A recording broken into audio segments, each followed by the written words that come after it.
What's up, everybody? And it's time for some Gamebreaker late night chit chat. That's right, this is Gamebreaker After Dark, the show where we field your questions live right here on Gamebreaker TV.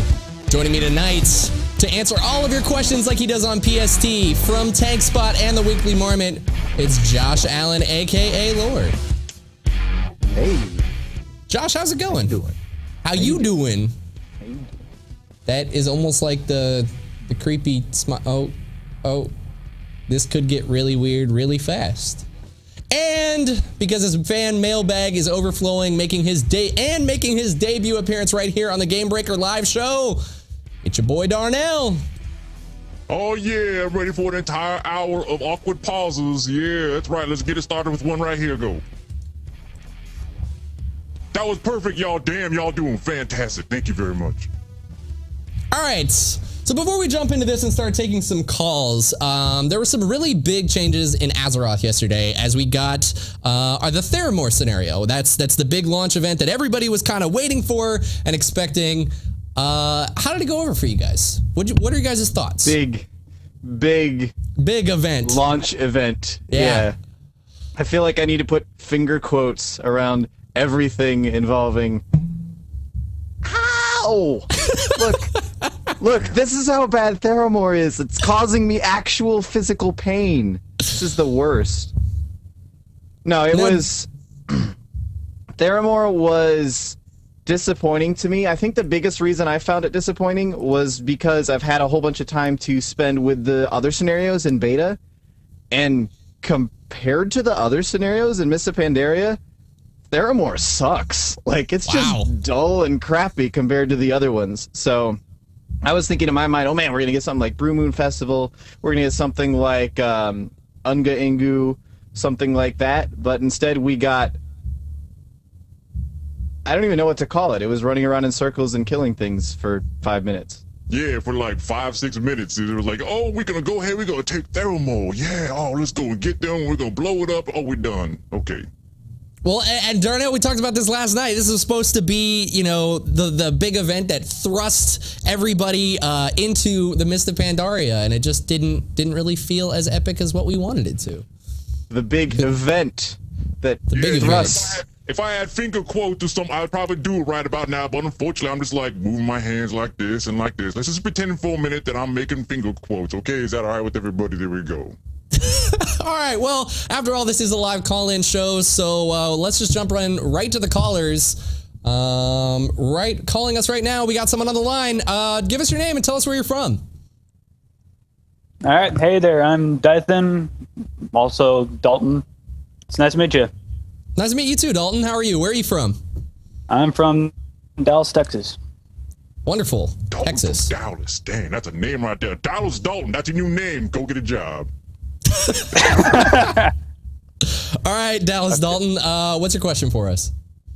All right, for PlanetSide 2, mainly what faction do you think you guys are going to roll? And also, like, what do you guys think of the game in the long run? Like, will it fall out like it did for PlanetSide 1, or will just success? All right, so factions that we're going to choose in PlanetSide 2. We've talked a little bit about this on Twemo with Mike B and Gary, but Josh and Darnell, you guys have yet to voice your opinions yet. So, Josh, PlanetSide 2, which way you rolling on the 3 factions? Vanu for life, bro. Vanu for life. Gotta get my purple pajamas on. That's Dang. how. Damn, purple. That's how. Purple, yeah. purple. No, seriously, man. Purple pajamas. You should try it. Yeah, you know, I'm pretty much all right with, you know, not wearing no purple pajamas or nothing like that. Purple tights, leotards, yoga outfit, whatever the hell they call them out. Now, I'm gonna go with the red team. Yeah, red team #1. I don't know what they call, but red. Well, this is just perfect because that leaves me with yellow. So that'll go with my yellow dress. And it'll be perfect because I'll be matching. Also, wearing a dress is perfect for new conglomerate. So, exactly. It just fits our scenario perfectly. Now, in terms of how you guys think PlanetSide is doing and how it's going to you know, in the long run, hold out comparatively to PlanetSide 1, do you guys have any thoughts on where it's going and what it might have in potential words? rambling? In potential words? In potential words? Mark education potential words, not literal words, everybody. Just potential words. They have potential to become words. full words. Thank you. Yes, with the quotes. Yes. I think one of the big things that obviously has going for it is the fact that it's a free-to-play, which is something that I don't think a lot of people have actually really realized yet. Like, we talked about it a bunch, but you start playing PlanetSide and you go, oh man, this game is pretty cool, and then you go, wait a second, this is free-to-play? Like, seriously? I don't have to spend money on this? It's pretty fantastic. So there's no particular worry about, oh, I'm, like for me, I had canceled my account with PlanetSide after like 4 or 5 months of ridiculous lag on the servers, and I just never came back to it. If they have lag problems, they fixed those lag problems eventually in PlanetSide 1, but I never came back because I was like, I don't actually care, because it's like I've gotten over that game at this point. Whereas with a free-to-play, I mean, sure, they'll still lose people, but there's a higher chance of people going, oh, you know what, I'll come back and try it out. It just wasn't worth the $15 for me to try it out again and see how well it was fixed. But and I'm not even saying that they're going to have major lag problems. The other thing that it has going for them is the fact that they have all this experience on the first PlanetSide now, where they've learned. There haven't exactly been a ton of MMOFPSs out there, so they've learned seem like they're a lot coming out the wazoo now, though. I mean, to a degree, yeah. I mean, there's PlanetSide, and there's Firefall, and there's a couple others, but really, they've got so much experience with how PlanetSide 1 went that I feel like it's a much more wizened development team working on PlanetSide 2 at this point. So, at the very least, they have a much higher potential to be, or a much higher chance for significant success this time around. Not that it wasn't successful in PlanetSide 1. So hold on a second. So what you're saying is that once everybody goes in there and they throw around some laser beams and they're flying the ships and they're like pew pew, then they can come back to World of Warcraft, right? Yeah. Because everybody always returns to WoW. That's right. Yeah, we go. Oh, we got a brand new game. This is gonna be the WoW kill everybody. Yeah. Oh, no one can play World of Warcraft after this. Look at them graphics. They dumb, damn simple graphics. I played on my cell phone, and then what happens? They all come back. A fair point. That's why I hate on every video game we talk about, right? Cool. I can do that. Whatever keeps your community thriving, Darnell, I guess is definitely what matters. But I guess with PlanetSide 1, do you think that same fall off could occur if people end up playing PlanetSide 2 and hit these issues and then they put it down? Are they going to kind of unforgivingly set it down and never look back and maybe try it again if the connectivity issues aren't well off right out the gate? I think there's just a lot less of a barrier to trying it again. I mean, you look at something like APV is a great example. That's a game that I would play for a while and I'd be really, really into, and they had like major problems with hackers a while back. So it was like aim hackers. It was just nuts. And so I was like, all right, you know what? I really enjoy this game, and I'm tired of the aim hackers, and I just sort of stopped playing it. But that's something that I'll still, today, I'll install, and I'll go in and romp around for a little while, and then I'll mess around with it, and maybe it'll hook me again, maybe it won't, but it's something that I'll still go back and check out, because if I'm bored, I might as well. If I don't have anything better to do, I'll go for it. Yeah, so if I have nothing better to do, then what I'm going to do is go ahead and throw on some purple tights and go in a video game and run around for a couple hours. That's what it does for me. Yep. Yeah, pretty much exactly. Purple tights. That's really how I like to spend my evenings. Is purple tights. Purple tights. All right, guys. Let's start out there to another question and see what you guys have to say. So opening up the lines again. Who do we got on the line with us now? Hello, Scott from Chicago. Scott from Chicago. That's very close to my hometown. Representing the Illinois. How the Bears doing? Yes. As if I really care about football. Yeah, no idea. Okay, good, because I don't really care about football. What's your question for us? Do you guys think there will be a noticeable impact on Guild Wars 2's player base when MOP is released? Oh, yeah, of course there is. Yep. Oh, man, the second. Oh, of course. Yes. Next question. We're done. Everybody go home. Wow, just like that.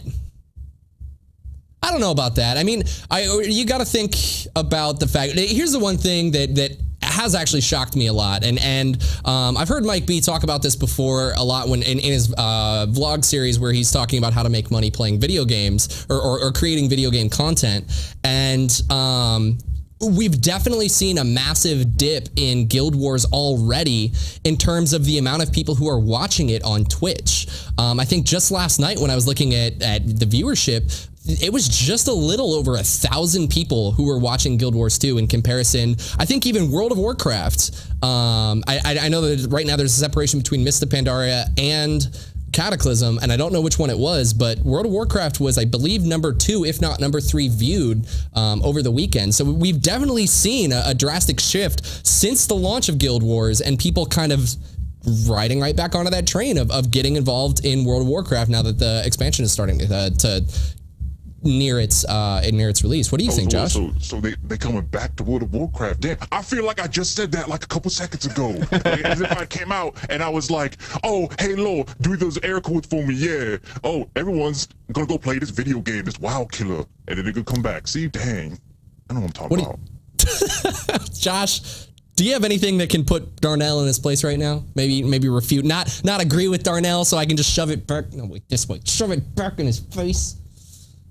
No, actually, he's pretty much 100% totally correct. I gotta stand with my boy on this one. No, I think definitely there's gonna be a dip, right? I mean, there's always whenever an MMO releases, every other MMO sees a dip because that's just how the MMO player base works. They shift around between different games all the time. So there's definitely going to be a dip. The question really comes down to is Mists of Pandaria release going to affect Guild Wars 2 more than Guild Wars 2 affected World of Warcraft? I think there's a very real chance of that. There's kind of this silent majority, I think, or maybe not even a majority, but there's a very large number of players who they don't talk about stuff. They don't say anything. They're not posting on forums about it. They're not reading up on Reddit or crying about it on Twitter or anything. And when the expansion comes out, when Mists of Pandaria comes out, they'll pick it up and they'll stop playing Guild Wars. The advantage that Guild Wars has is there's no sub numbers to look at, so it's not going to be like, oh, well, all of a sudden we lost all this revenue because we didn't have all these people playing. Granted, there's a potential loss of gem sales there, but it's not. It doesn't quite have the impact that excuse me, doesn't quite have the impact that losing out on those $15 a month on X number of players ends up having. So I feel like there will be a dip, but Guild Wars is the kind of game that's created in a way to sustain those sorts of dips, where they can say, okay, yeah, we lost a whole bunch of players for a little while when MOP came out, and then they came back, because just like I was talking about with PlanetSide 2, how it's free to play. There's a lot less barrier of entry to coming back to the game once it's like, if there's no fee there, you don't have to sit there and go, well, do I spend my $15 on Guild Wars 2 or do I spend my $15 on Baconators? Like, you don't have to worry about anything like, now I want a Baconator. And World of Warcraft is one of those games that is such a roller coaster when you're playing it. It definitely has its highs and its lows of when things are going on and when things aren't. And I know so many people that even during the highest point of Cataclysm, when they were talking about Guild Wars, were saying, I'm going to pick up Guild Wars and play it on the side because I can. And that's the glory of where these two games will probably lie in terms of subscription and who's coming back where. I think that just as many people that come back from Guild Wars to World of Warcraft will have those lows and say, you know what, I already paid for Guild Wars. I'm just going to turn around and jump right back into Guild Wars while I wait for the next tier of rating or while I wait for this new patch or whatever the case may be. Yeah, absolutely. I mean, obviously World of Warcraft would like you to spend all of your time in World of Warcraft, but that's not really the question so much here. I feel like when people are bouncing back and forth between these two games, they'll probably still keep their World of Warcraft subscription active. Like, it'll be something where you're on farm status in your raids. So, okay, I'm only raiding maybe 1 or 2 nights a week. I need something to do to occupy the rest of my time, so I'll jump over in Guild Wars and get in some World vs. World or something like that. I kind of feel like that's the approach that a lot of players are going to end up doing. And honestly, to me, it seems like there's a very, very real chance of a peaceful coexistence between World of Warcraft and Guild Wars 2. I know Guild Wars fans and World of Warcraft fans are like at each other's throats all the time, but we can actually be friends in this case. No, It is we actually Blasphemy. what we can do. Come on. What? Oh, all of a sudden we all gonna be friends. Oh yeah. Oh, okay. Guild Wars people and Did the World of Warcraft people. No, it ain't gonna happen. Ain't no peace. Just because the tension between the Horde and Alliance died down over the past couple years does not mean that we can't still have our enemies. But see, Well, that's it's the problem. Alliance. We gotta go ahead and get back with them. We gotta go ahead and get angry at them. Right now, we all buddy talking to them and everything. Oh, hey, what's up, Alliance player? Oh, you're gonna go for that herb? Sure, no problem. I'm gonna leave you alone. Hey, you need help killing that mob? Let me help you. Come on, we don't need none of that stuff. We have a hard enough time being all Care Bear and stuff for our own people. We need to work on that first. We need to help. We need to work on problems at home before we work on problems somewhere else. So what you're saying? Darnell 2012. So what you're saying is that we, as the Horde and Guild Wars 2 players, need to team up against the greater threat, which is Alliance players. I'm okay with that. Yeah, we can do that. Sure, yeah. If Alliance is really considered as the greater threat, yes, I actually am powerful now that I've gone back to Alliance. It's pretty much Greater. just Jaina. I'm gonna be honest. It's pretty much just Jaina. Yeah, there's a big ass hole up in there more that says hello. Hello, Jana, you're a threat, and done. Yeah. All right, this next question is brought to you by Netflix. For a free 30-day trial, head on over to netflix.com/GameBreakerTV. Shameless plug right in there, even in viewer questions. All right, caller, we've got you on the line with Gamebreaker After Dark. Tell us your name and where you're from. Hi, I'm Christian Burnett, aka Corpse. I was wondering what you guys' thoughts were on the controversy between DayZ and the Warzy. I know that Ooh. yeah. Go ahead. Not exactly like the same game. They have different goals and all, but I've noticed that a lot of like the old school DayZ players are kind of boycotting the game. I was wondering what you guys thought about that. Wonderful. Now, Damn, I mean, it kind of sounds like how the World of Warcraft players and the older ones, they kind of boycotting Guild Wars too. I feel like we all just kind of hate each other, and I'm all right with that. It's kind of like how the World of Warcraft players, the older World of Warcraft players, are boycotting World of Warcraft these days. Yeah, it's all right if we all hate each other, even ourselves. It's all right. I could deal with that. There's so much hate to go around. well, and that's a really good question, because if you think about it, that kind of happens when you get something that really speaks to a niche or even a really large market. You got to think about the fact that as soon as it kind of you get other companies trying to capitalize on its success, a lot of people that like the original or feel very true to the roots try to stand up and to an extent don't even give the new game a chance of it, if it's whether or not it's an actual game. They just immediately write it off as being a ripoff. Yeah, and in the case of DayZ versus Warzy, or the Warzy, first of all, I kind of hate that they put "the" in the name, because for The whatever, Facebook. like, the Warzy, the DayZ, the Worlds of Warcrafts. I don't know. No, I feel like until recently, I was actually just kind of ignoring the Warzy, because there was a whole lot of fluff around it and a whole lot of hype around it, but nothing actually concrete. Like they weren't really talking about anything that was going on with the game. More recently, they've actually started talking about it a little bit and going into some more details on how exactly the game is going to play. Still nothing like super in depth from what I've seen, at least.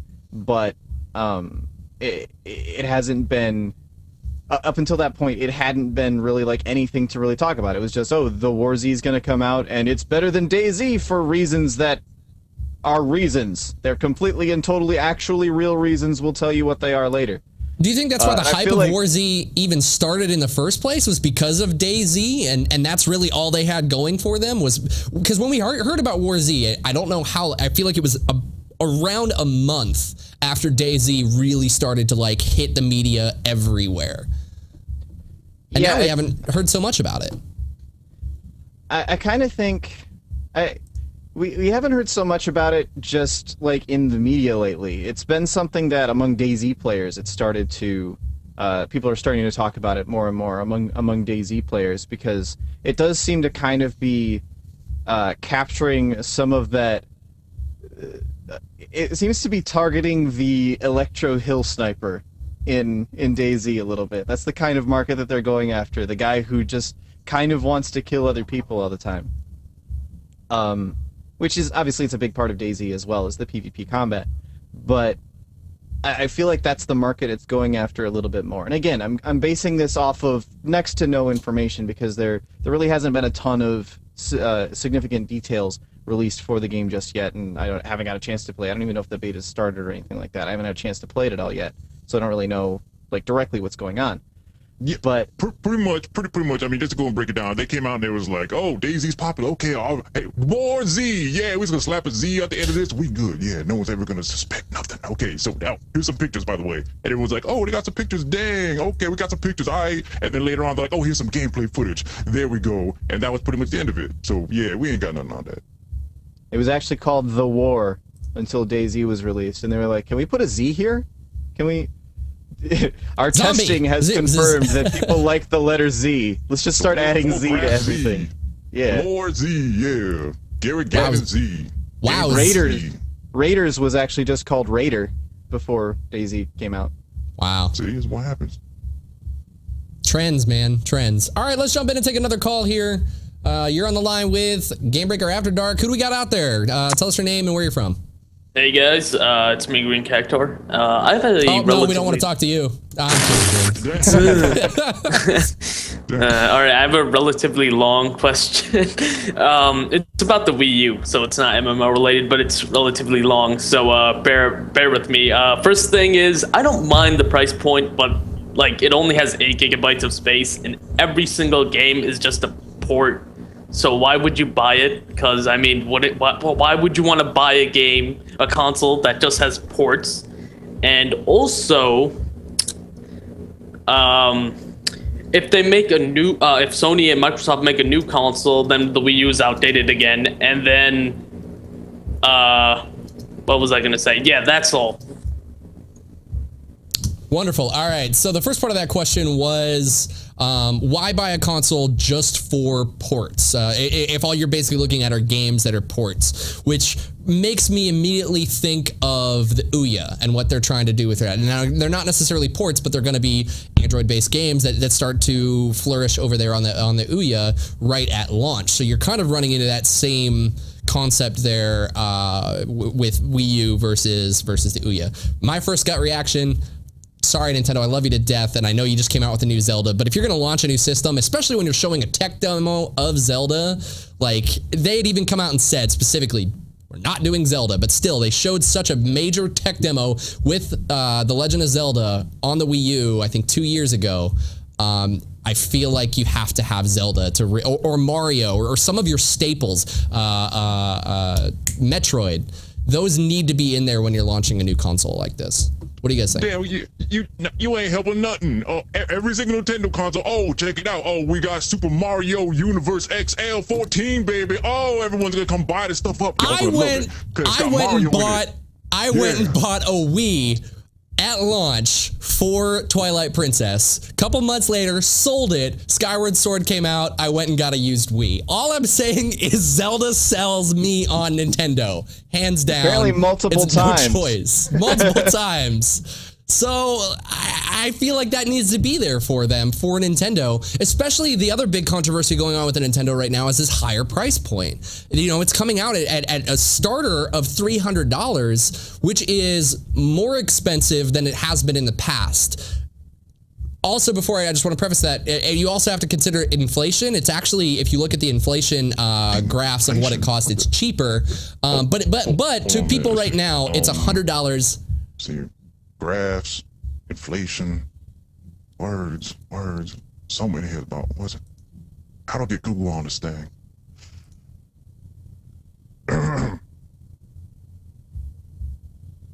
You got that math for us, Darnell?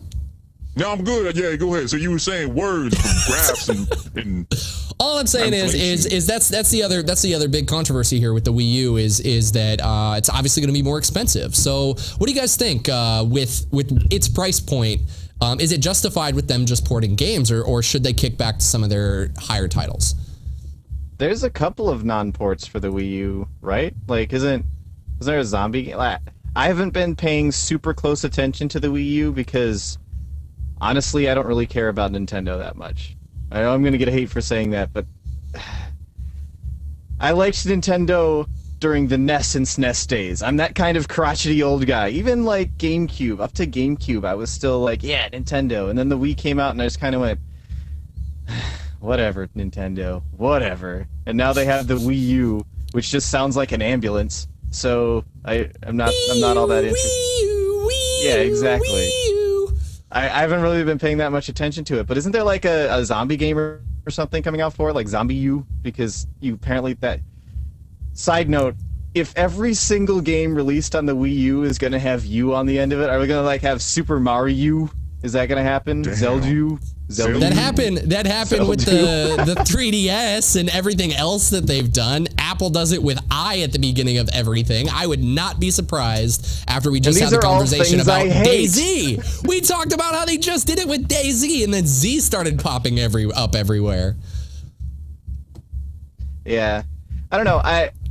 I guess in the grand scheme of things, like, I know why they exist and why the market works the way it does, but I don't really like console exclusives to begin with. It's something that it has to exist because of how the console market works. It's just kind of a fact of the console industry is there's console exclusives. But in the case where, like, if I could get a similar experience on my Calls of Duties and Halos and what other such, I don't even know what console gamers play these days. Trials Evolution, just doing nothing but that. If I could get, no, that's literally the only game. Trials and Comedy Night are the only games that I'm playing on my Xbox right now. But if I could get a similar experience on another console, I would not mind not having to buy multiple consoles to play all the different games that I want to play. That'd be cool. Again, I know why it exists. I know why it works that way. But a game coming out without much in the way of exclusive titles for it, or excuse me, a console coming out without much in the way of exclusive titles for it, I don't really care. If I like the Wii U, if I like the way the Wii U is set up, which I don't, but if I did like the way the Wii U is set up, if that was a console that I was looking forward to getting, I'd get it regardless of whether or not there were exclusives for it. I'd go out and buy it because I want a Wii U, not because I want Super Mario, and so I have to have spent my $500, my $300 over here. Hey, don't judge me. And then don't I would not trade it in child a and week I love later. Zelda.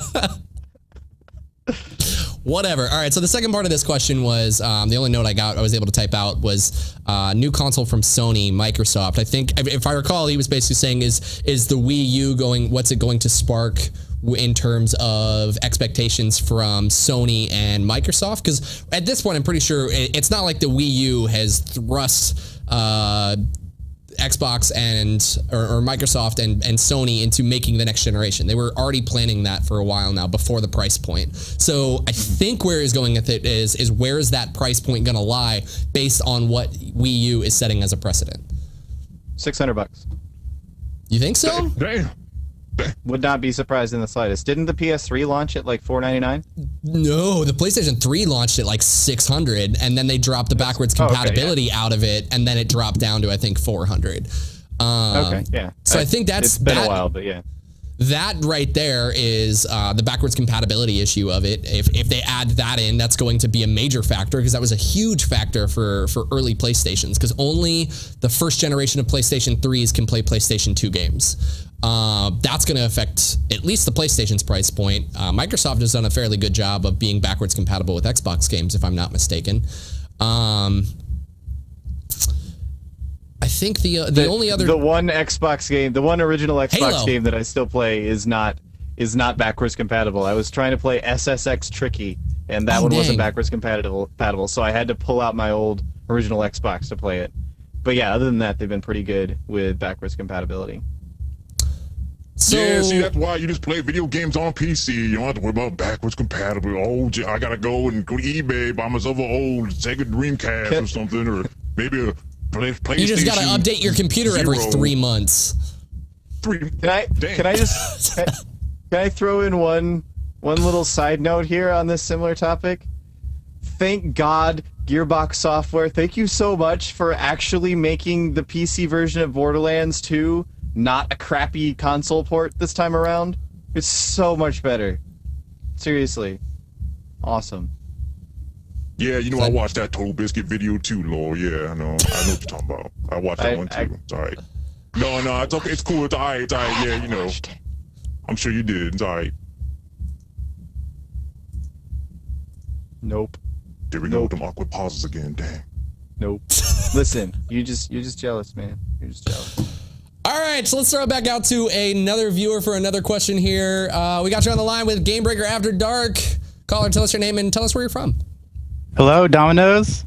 Domino's? Wait, is this Domino's? Is this Wait, Domino's? This might be. do we set up like a Domino's. mid-call pizza thing here? Can I eat? Can I get a large cheese? No, my name's Domino's. Dipface. Domino's, I'm from I've the been internet, looking for you for so AKA long. Maryland. This is going off on a wild tangent. Hang on. I don't think we heard it. Where's your name? And I heard you were from Maryland. My name's Dipface. I'm from Maryland. So I have a joke that I would like to tell, and then an actual question, if that's okay. This Go better for be it. comedy night quality, man. It better be good. All right. If so, it's not, you realize no, Darnell's going to trust me, jump it is, all it is. over this. All right. Okay. I got this. All right. How Go many for it. shaft nits does it take to screw in a light bulb? Gosh. None, because you don't need a light bulb, because Shaftnit has this bright yellow dress. He's also Oh, see, we ain't never gonna get tired of that yellow dress. It's so sexy in that thing. It's just so attractive looking. We just can't let it go. We just gotta keep bringing it up. Sorry. he's also so white and reflective. Just the light just bounces around the room. And he has such a bright personality too. Yeah, that's what it is. All right, let's jump to the question. Before now, all right, question. Now I'm turning red. Yes. So here's my question. This is for Darnell. Darnell, what happened to BlizzBlues? Were you leaking trade secrets? Did you have to get paid off by Blizzard to remain silent? What's the deal there? Darnell, what's going on there with BlizzBlues? Where has it been?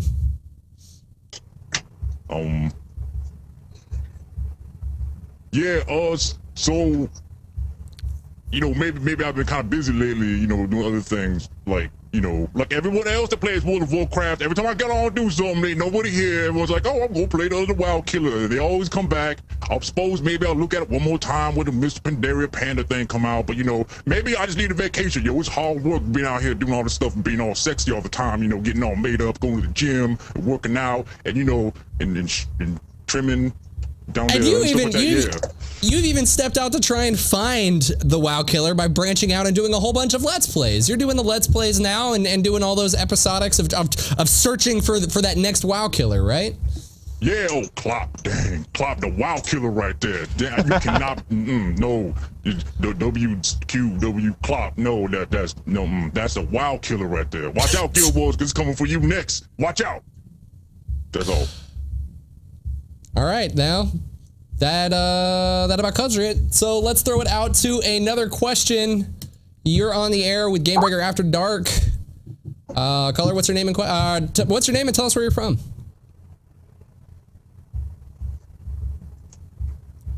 Oh. All right then. I guess we lost him. All right, so let's just while we try and get someone else on the line here. What else can we talk about here? We've got Torchlight 2 is actually coming out in about a day, right? If I recall. Yeah. Here. Let's check out the Steam page. It's about 26 hours out right now.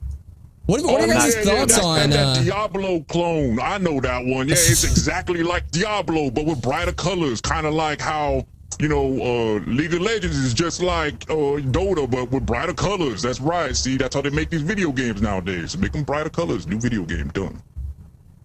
Dang. That aside, though, I mean, I don't know. What are your guys' what are your guys besides the obvious of just outlandishly shouting it's a Diablo clone? I remember around the time of launch of Diablo 3 that a lot of people were making claims of how Diablo 3 would be received, and always in the same sentence would bring up Torchlight 2. So and saying that Torchlight 2 was going to vastly outshine what Diablo 3 was going to do. So have you guys gotten a chance to jump in and mess around with Torchlight at all and kind of have an opinion on that? I played the first one quite a bit, the original Torchlight. I played that quite a bit, and it was fun. It just didn't have a multiplayer. Kind of like how Diablo was fun, but didn't have a multiplayer. And then Diablo 2 came out, and it turned out to be the original soul sucker. It actually just, like, before MMOs were really killing everybody, Diablo 2 was killing people. So honestly, with what Torchlight 2 is doing, a lot of the stuff going into Torchlight 2 makes a whole lot of sense, and it's kind of very fortunate for them that Diablo 3 came out so much earlier, because they were able to look at what Diablo 3 did, what they did right and what they did wrong, and I don't think they made any like huge sweeping changes to the game in the wake of Diablo 3, but they definitely were able to get a sense of what they were doing right, what they needed to improve on in their own game. One of the big things that I'm personally really looking forward to in Torchlight 2 is the fact that difficulty is not tied to progression. It's not something that, like, as you play, oh, you beat it on normal, now you have to beat it on hardcore, now you have to beat it on nightmare, etc., etc. It doesn't work like that. You set your difficulty from the get-go, and that's just how difficult the game is. It's just how much of a challenge would you like to get out of this game, and then you just continue playing through it, and the game will scale itself up as you get higher level when you want to go and do a new game plus or whatever. So I think that's actually a really good way to approach it. And I feel like that's really also important because, in my opinion, one of the hardest things that made Diablo 3 grow so stale was, even through the difficulties, the bosses didn't change at all. They got more health and they hit harder, and that was really all you ever saw. And it got to the point where the more difficult part of Diablo 3 were the rares and the elites that you would run into, and the bosses you kind of came and knew what to expect after beating Nightmare. And I feel like if the game kind of changes and evolves, or if you're forced to play through each difficulty to progress, then you should also see a progression and evolution of the way that the game kind of approaches you. Yeah. Yeah, you know, all I really know, unfortunately, about Torchlight 2 is, or Torchlight, whatever, is they have a puppy dog. That's about all I know. They took Diablo and they added a puppy dog, and that was it. Got a new video game. I'm really insightful. I'm really insightful to everybody. I understand. It's all right. All right. All right, we got another person finally on the line here. You are on the air with Gamebreaker After Dark. Caller, tell us your name and tell us where you're from. Good evening, gentlemen. My name's Justin Sleet. I'm from Seattle, Washington. Ooh, Washington, the other side of the state where I used to live. How's Seattle? Is it rainy? That was my joke for Portland last night. No, unfortunately, we're going through a bit of a dry spell right now. Oh, Seattle has dry spells? Yeah. Emerald City, my butt. It's only raining a little bit? Is that what the dry spell is in Seattle? As long as it's not raining at least 2 hours out of the day, it's a dry spell. All right, so what's your question? All right, my question really pertains to gamer mentality. In single player games, you never hear about this being overpowered, that being overpowered. In multiplayer, you hear about classes and specs being overpowered all the time. I was wondering, where does that really come from? Does it come from the player side of not being able to outthink the other player? I think where that really kind of starts to lie is the issue of competitive. When you're dealing with something in a competitive nature, when you're pitting me against you in multiplayer, or even if it's co-op, because I believe Diablo did have PvP, but even when we're sitting there I'm standing next to you and we're playing together, and you have an ability that hits something for 8,000 and I'm hitting something for 4, and I'm 5 levels higher than you, I begin to feel slighted in my choices and why things become and feel overpowered. I then feel like I have to play your class in order to benefit from that that overpowered ability. And I think that's where the multiplayer really kind of comes into fruition, where this isn't exactly true, but I feel like a lot of single player games embrace kind of a one single hero approach, and even though play experiences are sometimes different, they're usually always kept within the same realm because you're not comparing them side by side to other classes. Yeah, and I think even in single player games nowadays, just as the overall gaming community continues to sort of mature, and like the people who are playing games nowadays have on average, been playing games for longer, just because games have been out for longer now, and they've become more accepted, like socially accepted and so on, blah, blah, blah. That's a whole different other topic. But I feel like even in single-player games, we are starting to see people talk about how such and such a thing is overpowered, such and such a thing is... we tend to use terms like tuned instead of powered. Like, we'll say it's over-tuned or under-tuned if something is too difficult or it's too easy in a single-player game when we're talking about a PvE environment. But even in something like Skyrim, for example, there was the whole thing where you could just constantly, like, re-enchant and rebuild and stuff. Like, there was that whole cycle you could go through. I don't even remember exactly how it worked now at this point. But you could make these ridiculously powerful weapons relatively easily, relatively early on in the game, and then just be overpowered the whole way through. And people talked about that like crazy. Black Mesa, which just came out, there's been a lot of talk about how certain... That's a single-player game. There's been a lot of talk about how certain weapons are over or underpowered. Like the Magnum, for example. It one-shots everything in Black Mesa for some reason. I don't remember it doing that in the original Half-Life. So people have been, oh, the Magnum is overpowered in Black Mesa. Golden I feel gun. like... Yeah, exactly. I feel like there is some discussion of whether things are over or underpowered in single-player games. It's just not as prevalent because people don't need to blame something, right? In a multiplayer game, if I lose, certainly it can't be because the other guy was better than me. No, it was because he was overpowered, and I'm not. My class just sucks. Thanks, Blizzard. God, Jesus. It's never my fault. Exactly. No, so there's a lot of that, and I feel like a lot of the whining you see on forums of X class is overpowered, X class is too weak, etc. Please buff mages, and so on. Chris Hannell. I feel like a lot of that comes from...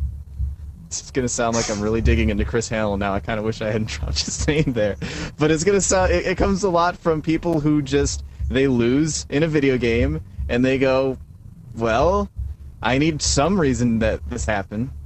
You see it in League of Legends, too, where people just start blaming their teammates like crazy when they start losing. People just like to blame something other than themselves when they're not doing very well in a game. It's just part of our coping mechanism. Instead of looking at ourselves and going, well, I could have improved this, I could have done this better, I could have been better over here, and so on. I could get better gear or something like that. We like to just sit back and go, no, I did everything perfectly. I was immaculate. I'm basically Kungan right now. I'm so good at this game. Oh my god. It's just warriors, man. Warriors are so broken. So what you basically saying? I mean, just to go ahead and just TLD all that whole thing is that everybody is an elitist crybaby. That's it. The end. But Darnell, how do you deal with being an overpowered rogue at the beginning of every expansion? Man, every single video game I play, I'm number one. Let me tell you, I was playing this video game one time. I got in it, right? And I was like, where am I, right? I jump around, I'm like, where am I? Where's all this place? Oh, this is crazy. And then there was this tree, right? And I walked up to it, and I just punched it right in the face, and the whole tree came down. And then I was able to take it and build stuff with it. I was the master of my own universe. Y'all had no idea. No one could do that but me. Punching trees in the face. And that was the end for that tree. And then I built stuff, and that was it. I don't think there can be a better explanation as to why things are overpowered than that. So with that, let's jump in and take another caller. You're on the air with Gamebreaker After Dark. Caller, tell us your name and where you're from. Hey, how's it going? My name is Corey Jenkins, aka Crimson or Crimson Resolve in chat, and I'm from DC. DC. Mike, did you live somewhere near there? Did you? Go ahead. Oh, hey, yeah, that's on the country that I live in. I just happen to live in the United States, just like you. I'm sorry, I didn't interrupt. Go ahead. I deserve that. My question is, what is your favorite storyline out of any game that you've played, and why? World of Warcraft. The World of Warcraft storyline that goes on for days. Klopp was pretty good too. Klopp, you had this horse and you had to go and you had to save the virgins and stuff, and you know Darnell was all about that, so I had to go ahead and #1 storyline. I make it to the virgin. Josh, what about you? What about games that you've played with storylines? And I gotta throw to you because I've not only got to think, but all my answers are really cliche. So I've got to throw to you for a second while I try and think of something original. Mass Effect. Not Mass Effect 2, not Mass Effect 3. Mass Effect, the first one. That was one of the first video games that I played. Like, You know, you watch a movie, and after you watch a movie, you're kind of in that weird state for a little while where you're sitting there going, man, like when you watch a really, really good movie that really makes you think, and you're like, you really got into the storyline and everything, and you're done, and you're sitting there going, man, that was really, really good. You did the same thing at the end of Mass Effect. Oh, good. I didn't hear that part. My bad. Well, I mean, there was the whole end of Mass Effect 3 where then you were like, man, that was over now. Hooray. But no, the original Mass Effect, it had a storyline that was really, really solid. It was really well done. That, like, the original Mass Effect, that's why I became a Mass Effect fan to begin with, was because once you got out of the Citadel, that game actually, like, it had an amazing storyline beyond that. And then the whole ending of it, I'm going to spoil it. The game's like 6 years old now. If you haven't played it yet, it's your own fault. But the whole ending where you get launched through the mass relay that's like the hidden mass relay on Ilos, and you end up in the Citadel itself, and it's like, oh, this is so cool. Like, that whole thing, it was really, really cool at the time. It was a kind of storytelling that we really hadn't seen, especially not in that style of play of a game, with the whole third person, like half shooter, half RPG sort of thing. It was really, really cool. It honestly, it resonated with me a lot more than Final Fantasy VI, which would have been my second choice in storyline. It resonated with me, also because I'm a huge sci-fi fan. But the storyline in the original Mass Effect it's probably my favorite storyline experience in any game ever. Mass Effect 2 was alright, but not great. It felt like it was building up to something, and unfortunately something it was building up to was Mass Effect 3. Miranda, come on. I mean, there was Miranda. Yeah. There was camera angle Miranda. Yeah, she had wonderful hair, and she was really good aim, and she was a very great personality. She was the best in my book. Her and Jack. She had really, really big teeth. She kind of had some big teeth, yeah. And assets. She had really big assets. All right, that's enough of that. Okay, we're gonna cut this off right here. Come on. I think for me, obviously one of the biggest things that really kind of thrust me into my love for, I love the word thrust tonight. You thrusting everything. Everything's a thrust. I think one of the things for me that really kind of brought me into video games as a whole was a lot of the JRPGs in the early days, and I saw a lot of people responding saying, you know, oh, Shafton's going to save all the Final Fantasies, and that is honestly where my first thought went to, but I started thinking about each one and which ones really told a really significant story, and the one that popped in my head that I actually just recently played was Chrono Trigger. And I really think that Chrono Trigger's story, not only in the story that it told and the significance of how it was strung together, different eras in time, but the way that you could have it was one of the first games to really try and tackle different endings based on different circumstances that you met within a game, and tell you a different ending based on when you tried to go fight the boss and who you necessarily did or didn't save. And it really evolved into such an epic experience that I could approach anyone else who played the game and tell them about the Chrono Trigger that I played and the way that I played it, and they would have a completely different experience. And I think that was what made Chrono Trigger so unique and so before its time, that it made such a great story for me. Mike, I just wanted to know, I love how you're just so passionate about everything. Everything you talk about, you get all sweaty and you start using your hands, and then you start like rolling your eyes back and looking up like you're trying to think of something to kind of justify all this like love for whatever it is you talk about. Oh, Nintendo Mario everything, yeah. Oh, it was the greatest ever. It was all kinds of fantastic. Oh, I love yellow dresses. Oh, it was the best thing. They're so smooth on my skin. It feels so good. It's almost like I'm not wearing anything. I can't be passionate about video games. Everything that I do, I love doing. Maybe I just have that kind of heart. I'm still young spirited. Really I'm still 12 years old. I'm experimenting still, okay? Leave me alone. All right, let's throw it out to another question, because the caller is not actually ready at this point. Another big topic in terms of story and RPGs, we got some news that Dragon Age 3 is coming in late 2013. Now, this is kind of controversial based on the fact that there was a lot of love and passion behind the first game, and then they took a kind of a more action-y approach with Dragon Age 2 that a lot of fans didn't seem to like. So with that being said, what do you guys think they're going to take as they go in the direction of developing Dragon Age 3?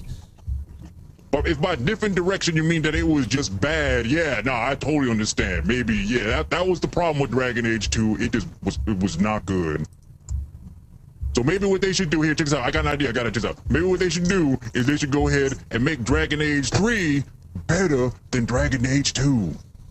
Other things they should make it better than getting kicked in the balls. No, seriously. I'm about as interested in Dragon Age as I am in Terra. Did not like that game. Didn't really like the first one. I could see the appeal of it, but it wasn't really something that resonated with me. The second one was awful. Just plain bad. Did not like either of them at all. Not really interested in Dragon Age 3. Honestly, it's just not something that it's not something that I care about, honestly. I don't mean to crap all over your question there, Mike S, but yeah, no, just no more. Not even digging it like in the slightest. Yeah, no. All right, well, that's fine, no big deal, because we got a caller on the line. So throw it over to them and see if they got a better question that you won't crap all over, you jerk. All right, what's up? You're on the air with Gamebreaker After Dark. Hello, caller. Tell us your name and tell us where you're from.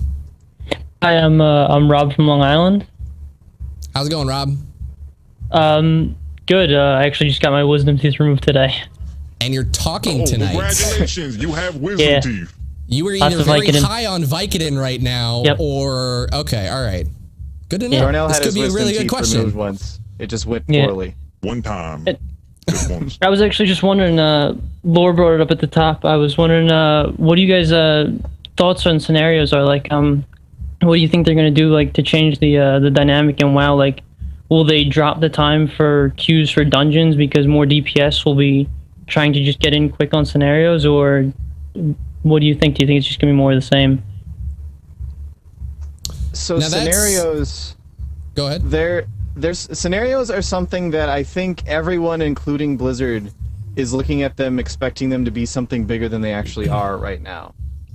I feel like they're definitely a good addition to the game, but they're a good addition to the game in a very, very casual sense. They're great content for somebody who doesn't want to spend half an hour in a dungeon. They want to spend 15 minutes in a scenario instead. They're great bite-size, easy, mindless face roll content. That's what they're there for.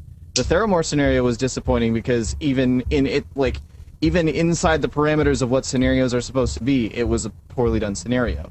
There are other scenarios that are much better in Mists of Pandaria. God, I'm trying to think of I don't remember the name of the one. I did a preview for it for Wowhead, but you like have to roll a whole bunch of kegs around in the middle of it, and so there's like just fun little diversionary stuff that they do in some of the scenarios, and they're fun, but they're nothing game breaking. They're nothing that a person who is hardcore enough to go onto forums and read about stuff probably isn't going to care that much about scenarios, because it's very much targeted at the hyper casual audience. It's something for the people who really just want to sit back and relax and just plow their way through something. It's content for them to do. And I do feel like they're going to be a good addition to the game, but there's other things in the... Like, a lot of people are looking at scenarios and going, oh, well, this is boring. This isn't something interesting. It doesn't sound interesting to me. Yes. Good. That's the point. They're not supposed to be interesting for you. Look at challenge modes instead. Look at the new raids. Hell, look at pet battles. That's more involved than scenarios are. Those are things that you can be spending significant amounts of time in. Scenarios are there specifically to be something that you do not spend significant amounts of time in. Now, we've talked before a little bit about how scenarios are kind of meant to be group quests. It was kind of, I remember in a Legendary, you're like, oh my gosh, this is a perfect way to bring back group quests. Now, do you still feel that after having a chance to jump in and experience them, do you still feel that it's a perfect bridge for that? Because in my opinion, there's almost a sense of disconnect from the scenarios because you're not doing all the prerequisites that are leading up to it. And you can just kind of jump back and keep, well, I guess there are there are prerequisites as you go before you can unlock the scenario. So I guess that doesn't make any sense at all. Yeah, I have no idea what you're talking about. It kind of looks to me, I mean, to be honest, it kind of looks like they just said, oh, look, phasing kind of messes things up when you try to make friends out in the open world. Oh, hey, want to come help me out, friend? Watch, help me out over here this thing. Oh, we just walked over there. You disappeared. Where'd you go? Where'd you go? No idea. Oh, that's right, phasing. Didn't really work out too well. So what they did was they took all these quests, they put them all in the instances, so everyone could just jump in there and they could have a good time for like 5 minutes, and then we can move on to do something else. Yeah, scenarios. Yeah, scenarios. All right, let's take this last question here. You are on the line with Gamebreaker After Dark. Viewer, tell us your name and tell us where you're from. Hey guys, what's going on? My name's Derek, aka Benzazio in the chat, and I'm from Louisiana. Louisiana, oh yeah, Louisiana. That's what I'm talking about. South. Sorry. Not trying to okay. All right, no problem. Okay, my question's about World of Warcraft. So I've always been a big fan of the game, but I've noticed with the last expansion, I haven't had the drive to play it as much. And I saw a weekly marmot that Josh put on a few weeks ago, and it was called Prestige. And I can remember back to the days of BC and Vanilla, and the really thing that drove me to play the game, of course it's social, you have all the people, and of course you want to socialize, but the true ambition behind the game was the prestige, seeing a person who had cool things, a cool mount, cool gear, and saying, man, I really want that, and I really want to work for that. So with Crossroam everything getting mixed up, I log onto the game now and I don't recognize people, and there's so much gear now, so I'm kind of like, well, I don't really have the drive to do this anymore. So I was noticing that Blizzard's changing it up. They're doing this new challenge mode thing, which is great. It's on the right path. They're having a system where it's like you get ranked for the top, times and stuff. So this is a good move, meaning that everybody's going to try to compete and try to put their name out there. Well, one idea I had to kind of feed on this is to maybe like with that, with the top times, maybe for the top guilds who have the best times, maybe hang their guild banner in the cities. That way, when people log on the game, they'll see the banners hanging up and go, "Wow, that guild's number 1 or 2." I really want to be that. I really want to do that, and really drive that ambition to work in the game. So anyway, my question to you. Okay, go ahead. So my question to you is, what is simple things Blizzard could add to the game to drive ambition, to drive that? I want to work hard to get this. There's simple things they could do, like obviously leaderboards, very simple. So I'm sure there's tons of more things they could add to add that drive. Anyway, that's my question. Yeah, and I think that's thank you, Blizzard researcher, for calling us for asking you questions. We'll go ahead and dig it up for you then. I think what's really tough about that is, and I agree with you, prestige is a very big thing that makes people want to invest the time into the game. But the biggest problem that we run is, I know a statistic that during the press event for Mists of Pandaria, one of the biggest figures that was thrown around a lot was the fact that because of the implementation of looking for raid, more people now than ever are seeing raid content. And that immediately reminds me back to when they said in Burning Crusade, 1% of the player base got to see Black Temple. And that's what they're worried about. And that's their fear with the prestige, is if the prestige is getting to see something that no one else has, or getting to get gear that no one else can get, they're making content for such a select group of people that it almost makes it harder, especially when they're trying to open up and apply to the masses to keep as many subscribers as they possibly can, which is kind of their approach of give something for everyone in Mists of Pandaria. Now, other things that they could do, you guys got anything for other things that they could maybe add to the game? I really liked the idea that that the caller suggested with the guild banners thing. There's a lot of potential in guild banners that I don't think Blizzard is fully realizing at the moment. I mean, there's things like the mount that has the flag behind you. There's the tabard, that's cool, whatever. But how do you make how do you make a decision over whose banner gets shown? Because you're not restricted by guild to do challenge mode. So what if you and I decided to run one and yours goes up? Then I'm mad because my prestige isn't there. You wouldn't tie it to challenge modes is the thing. You would say, okay, who just killed which guild just killed Deathwing? Okay, like heroic Deathwing or something. There used to be, during the Burning Crusade, it'd have to be something difficult so it wasn't happening all the time. But during Burning Crusade, when you killed, was it Kael'thas? I believe it was Kael'thas. You'd go into Shattrath, and there would be like this big firehawk that appeared for a while when somebody actually killed Kael'thas. And like back in the day with Onyxia and Nefarian, they would have the heads hanging off of the different things in Stormwind or on the big spikes in Orgrimmar. Stuff like that was always cool because then people would be like, ooh, who killed Deathwing? Who killed Nefarian? Who killed Onyxia? Who got that? You know, back when those were actually difficult things to do. I think stuff like that could be cool if when you defeat the big bad guy, maybe even just the first time you beat him, maybe Orgrimmar has your guild banner up for a while or something. It's just somewhere around. It's like, hooray, the heroes of the Horde or the heroes of the Alliance. Look at this guild banner. We got this guild banner hanging up over here. I think that could be pretty cool. It could potentially, they've been talking a little bit about maybe applying the challenge mode concept over to raids as well, which could be a really great way to, I think I ended up talking about this on PST, this very last PST episode I did, but that could be a really cool idea to spice up farm runs a little bit better. Obviously it'd be a little bit different than challenge modes, but a way to continue that progression as time goes on. So you could have the guilds with the fastest times, have like the top 3 guilds have their guild banners displayed somewhere in Orgrimmar or Stormwind. That'd be, or even Terrace, or excuse me, what's it called? Veil of Eternal Blossoms. Maybe have a guild banner hanging up in there somewhere because there's going to be less people in Orgrimmar and Stormwind in Mists of Pandaria.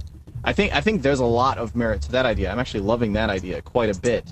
And on top of that, just leaderboards in general is a good way to add prestige in a way that doesn't remove content for other players. The big thing to try and hit is to have it be a way to make players who are doing the stuff, who are the best at something, give them some recognition, but not in a way that denies things to the more casual audience.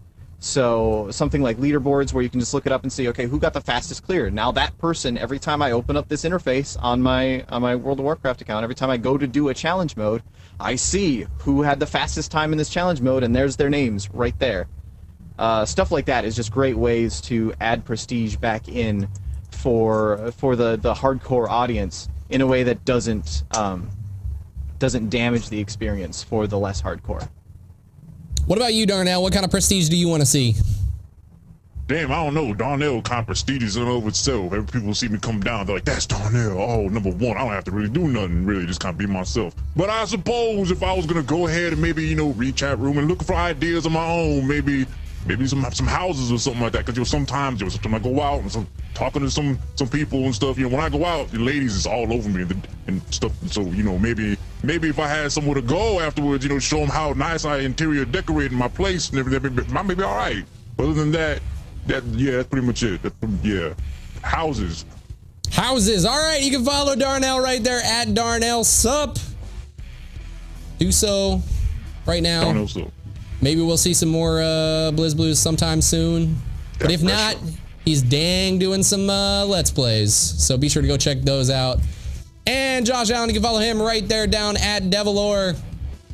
If you got more questions for Josh Allen, you can be sure to hit him up over on PST, his weekly show where he answers all of your World of Warcraft related questions, as well as the weekly Marmot. Josh, what you got going on this week?